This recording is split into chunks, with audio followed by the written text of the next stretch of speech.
Class 12th जीव विज्ञान में आज हम लोग 3 टॉपिक पर डिस्कस करेंगे, जिसमें से हमारा पहला टॉपिक होगा हार्मोनल गर्भ निरोध, हार्मोनल कंट्रैप्शन।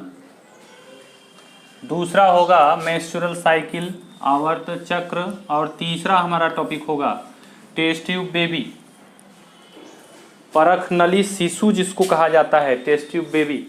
तो इन 3 टॉपिक पर आज हम लोग डिस्कस करेंगे। तो हार्मोनल गर्भ निरोध, हार्मोनल कंट्रैप्शन, यह एक ऐसी विधि है, यह एक ऐसी तकनीकी है, परिवार नियोजन की यह एक ऐसी तकनीक है जिसमें रासायनिक दवाओं का प्रयोग करके महिला गर्भ धारण नहीं कर पाती है, रासायनिक दवाओं के प्रयोग के द्वारा। यानी कुल मिला जुला के फैमिली प्लानिंग का मतलब ये है, फैमिली प्लानिंग की ढेर सारी विधियां हैं, जिसमें एक फैमिली प्लानिंग की विधि है, परिवार नियोजन की विधि है हार्मोनल गर्भ निरोध। तो इस विधि के द्वारा विभिन्न प्रकार की रासायनिक दवाओं का प्रयोग करके महिला गर्भ धारण नहीं कर पाती है, और यह गर्भ निरोध की सबसे सरल विधि होती है। हार्मोनल गर्भ निरोध जो होता है विधि, यह एक ऐसी विधि है जो सबसे सरल विधि है। इस गर्भ निरोध की इस विधि में गोलियों का नियमित सेवन किया जाता है, नियमित गोलियों का नियमित सेवन किया जाता है। और इन नियमित सेवन, गोलियों के नियमित सेवन को बर्थ कंट्रोल्स पिल्स भी कहते हैं। और वास्तव में जो गर्भ निरोधक गोलियों का प्रयोग महिला करती है, सेवन महिला करती है, उस गोलियों का कंपोजिशन होता किस चीज़ का है, अगर उसकी हम बात करें तो यह प्रोजेस्टेरॉन और एस्ट्रोजेन से मिलकर बनी होती है।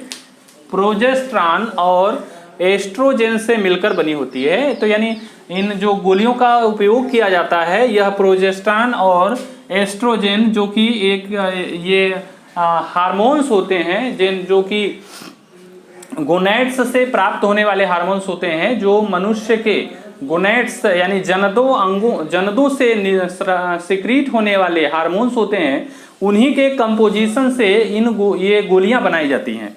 और उन गोलियों का कंपोजिशन की अगर हम बात करें तो प्रोजेस्टेरॉन और एस्ट्रोजेन होते हैं।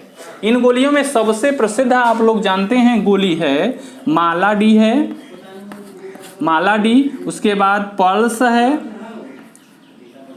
पल्स गोली एक है।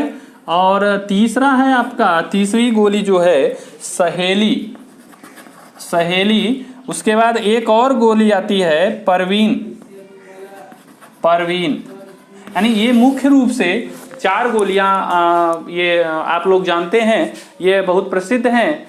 ये इन गोलियों के प्रयोग से महिला गर्भ धारण नहीं कर पाती है, यानी परिवार नियोजन बर्थ कंट्रोल में यह सहायक होता है।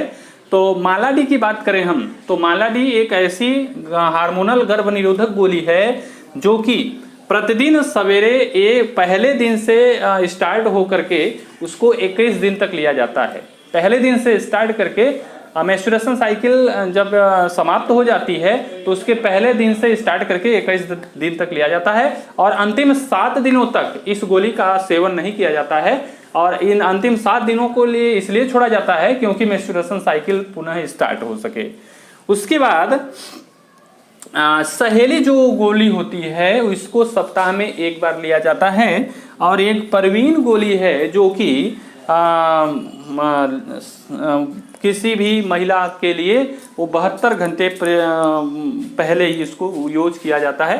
तो इन सब गोलियों के प्रयोग से महिला गर्भ नहीं धारण कर पाती है, तो इस विधि को हम लोग हार्मोनल गर्भ निरोध कहते हैं। दूसरा जो हमारा टॉपिक है मेंस्ट्रुअल साइकिल। तो आप लोग जानते हैं सामान्यतः किसी भी महिला में जो मेंस्ट्रुअल साइकिल होता है वह लगभग स्टार्ट हो जाता है 13 साल से, लगभग 13 साल से। अपना गर्म जलवायु वाला प्रदेश है, यानी किसी भी लड़की में जनन क्षमता की जो कैपेसिटी होती है वो समय से पहले हो जाती है। कहने का मतलब ये है सामान्य तौर पर जो राज्य सरकार की ओर से नियम लागू किया गया है वह 18 लड़कियों के लिए और 21 जो है विवाह के लिए उनके मेच्योर माना जाता है 21 साल। लेकिन यहाँ पर मेच्योरिटी जो होती है, गर्म जलवायु वाला देश होने के नाते यहाँ पर मेच्योरिटी समय से पहले हो जाती है। यानी जो ओबा बनने का, लड़कियों में ओबा बनने का जो प्रोसेस है वह लगभग 13 साल की उम्र में ओव्यूलेशन का प्रोसेस शुरू हो जाता है। और 13 साल की उम्र में ओव्यूलेशन का प्रोसेस शुरू हो जाता है तो उनमें मेंस्ट्रुअल साइकिल, आवर्त चक्र, जिसको ऋतुस्राव कहते हैं, आवर्त चक्र कहते हैं, वह स्टार्ट हो जाता है। तो ऋतुस्राव होता क्यों है ये चीज आप जान लीजिए। देखिए, किसी भी महिला के ओवरी से ओवा बनता है और ओवा जब बनते हैं तो उनका ओवा जो होता है बराबर फर्टिलाइजेशन करने के लिए यूटेरस तक पहुंचता है फैलोपियन ट्यूब के द्वारा, और फैलोपियन ट्यूब के द्वारा यूटेरस में जाता है। तो अगर उस दौरान स्पर्म का ओवा से मुलाकात नहीं हो पाई है तो गर्भ में बच्चा नहीं आएगा, फर्टिलाइजेशन नहीं हो पाएगा, जिससे नए बच्चे का गर्भ में आना मुश्किल सा हो जाएगा।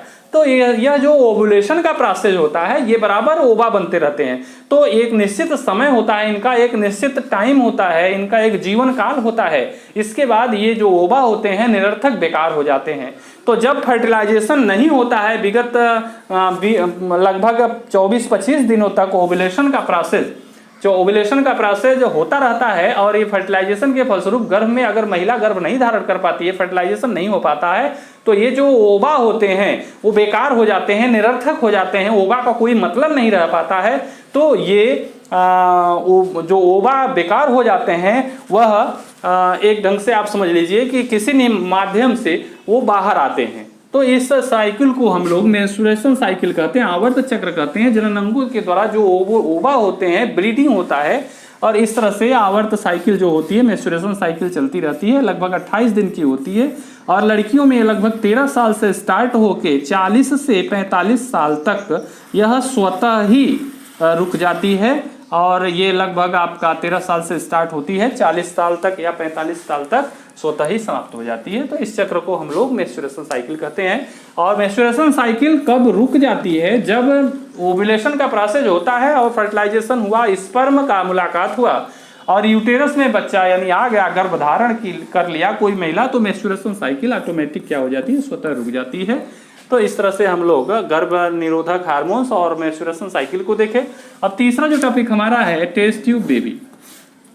दाम्पत्य जीवन बड़ा कठिन होता है, तो इसमें टेस्ट ट्यूब बेबी की जो बात आ रही है, कोई ऐसा दाम्पत्य है, कोई ऐसा परिवार है जो कि महिला गर्भ नहीं धारण कर पा रही है और वह संतान को नहीं उत्पन्न कर पा रही है, तो जीव विज्ञान की भाषा में इसको हम कह सकते हैं जनन क्षमता में कमजोरी है।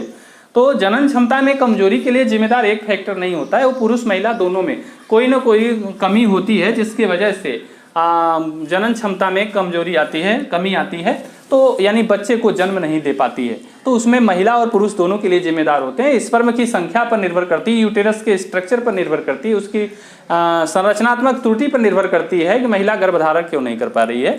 तो कृत्रिम ढंग से, किसी भी ढंग से महिला के यूटेरस से ओवा और स्पर्म को बाहर निकाल कर किसी भी तरीके से इनका फर्टिलाइजेशन करा दिया जाए, तो और फर्टिलाइजेशन करा के पुनः फीमेल के यूटेरस में इसको क्या किया जाए? शिफ्ट करा दिया जाए। तो इस घटना को टेस्ट ट्यूब बेबी कहते हैं।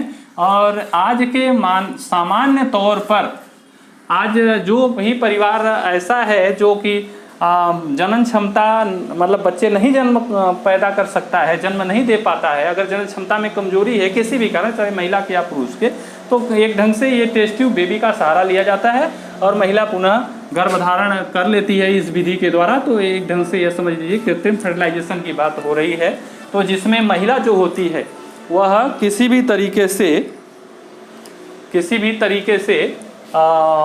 तरीके का मतलब एक ढंग से समझिए स्पर्म ओवा को बाहर फर्टिलाइजेशन करा के यूटेरस में इसको शिफ्ट किया जाता है। तो टेस्ट ट्यूब बेबी, इस प्रक्रिया को टेस्ट ट्यूब बेबी कहा जाता है। तो इस तरह से हम लोग ये 3 टॉपिक पर चर्चा किए, हार्मोनल गर्भ निरोध, आवर्त साइकिल और टेस्ट ट्यूब बेबी।